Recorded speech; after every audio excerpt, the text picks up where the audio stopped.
Hello guys. आज हम पढ़ने जा रहे हैं एनसीईआरटी का next chapter cell cycle and cell division.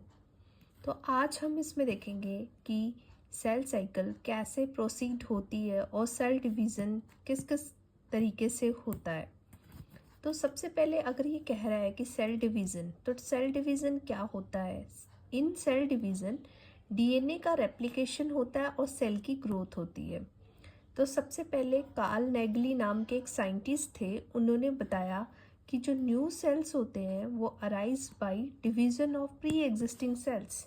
मतलब जो प्री एग्जिस्टिंग सेल्स है उनसे न्यू सेल्स का अराइजल होता है।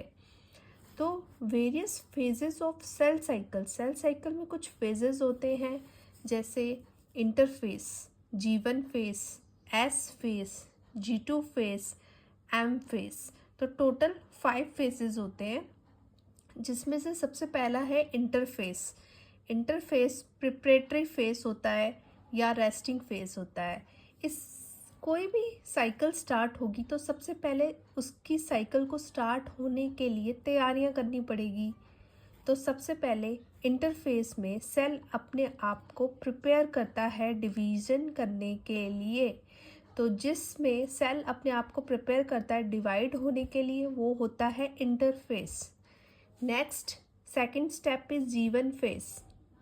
G1 फेस में क्या होता है कि सेल जो होता है बहुत ज़्यादा मेटाबॉलिकली एक्टिव होता है और कॉन्टिन्यूसली ग्रो करता रहता है, लेकिन वो अपने डीएनए को रेप्लिकेट नहीं करता। ठीक है। G1 फेस में क्या होता है कि सेल मेटाबॉलिकली एक्टिव होगा, ग्रो भी करेगा, लेकिन वो अपने डीएनए को रेप्लिकेट नहीं करेगा। इसमें वो क्या करेगा, सिंथेसिस करेगा आरएनए एंड प्रोटीन्स का। Next is S phase. S phase में क्या होता है, डीएनए का सिंथेसिस होता है एंड रेप्लिकेशन। रेप्लिकेशन कहाँ पे होगा, एस फेस में। G2 फेस में क्या होगा, protein required by the cells are synthesised. ठीक है, जो प्रोटीन सेल को रिक्वायर्ड है वो सिंथेसाइज्ड होगा। ठीक है, G2 फेस में। G0 फेस, जिसे क्यूसेंट स्टेज भी कहा जाता है, इसमें cells that do not divide further exist G1 phase to enter in active stage G2 G0। मतलब जो सेल्स आगे डिवाइड नहीं हो सकते वो G1 को एग्जिस्ट करके अब एंटर करेंगे G0 फेस में। कौन से सेल्स होंगे ऐसे जो G0 फेस में एंटर करेंगे, heart cells, muscle cells. Heart cells never be divided. आपने कभी सुना है कि हार्ट डिवाइड हो रहा है? नहीं होता। हार्ट